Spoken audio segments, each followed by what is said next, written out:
ఏ పైరకి ఆ మందు కొట్టింటివి? ఆ పురుగుకి దోమకి చీడి పత్తి రిజల్ట్ ఎట్లా వచ్చింది? బాగా వచ్చింది. ఎలా ఆకలు గీత మంచిగా వచ్చింది. ఎన్నిసార్లు కొట్టినావు? ఒక్కసారి కొట్టినాడు. బాగా పనిచేసింది. వేరే మంది అవసరం లేదు, ఇంకేమింది అవసరం. బాగా వచ్చింది. అయితే బాగా హైట్ బాగా వచ్చింది సార్. వచ్చింది లాకలిగి వచ్చింది సార్. బాగా లాక మంచిగా వచ్చింది. పత్తి ఎట్లా పగిలింది? పత్తి నీట్గా వచ్చింది. చల్లగా బాగా నీట్గా వచ్చింది. సీడేలా సార్? చీడి పత్తేనా? సీడే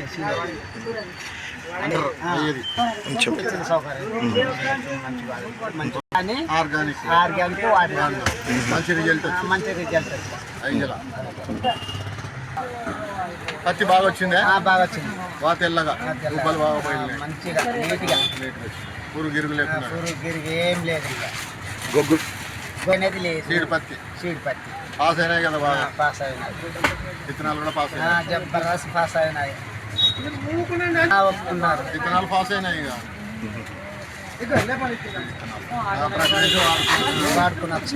ఆర్గానిక్ ఫస్ట్ నెల వాడుకుంటే ఇంకా మంచిది. మధ్యలో కన్నా ఫస్ట్ నెట్ వాడితేనే బాగుంటుంది.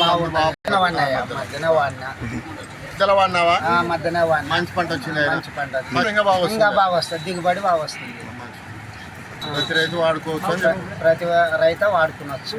ప్రతి రైత వాడుకుంటే మంచి ప్రయత్నము. నేను వాడినా కాబట్టి నాకు తెలుసు. నాకు మంచిగా వచ్చింది. ఆర్గానిక్ వాడిందంటే మంచిగా వచ్చింది. దిగుబడి అట్ట వచ్చింది. చేను నీట్గా వచ్చింది. లాభం వచ్చింది. ఇంకా మంచిగా వచ్చింది. మంచిగా వచ్చింది. ఇంకా మంచిగా ఉంటుంది. కానీ వాడలే నన్ను ఫస్ట్ నెల వాడలే. అన్ని పంటలకి పని చేస్తుంది. అన్ని పంటలకు మేలు చేస్తుంది. కమర్షియల్కే కానీ సీడ్ పత్తికే కానీ ఒకవేళ బుడ్డలు గిడ్డలు అయితే తెలచ్చు.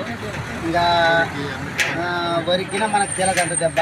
సీడ్ పత్తికి వాడినా కాబట్టి ఒకవేళ సీడ్ పత్తి కాబట్టి ఒకవేళ కమర్షియల్ కాబట్టి ఒకవేళ పని చేస్తుంది.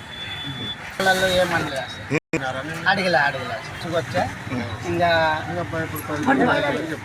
10 మంది రైతులు సరే కూర్చోండి.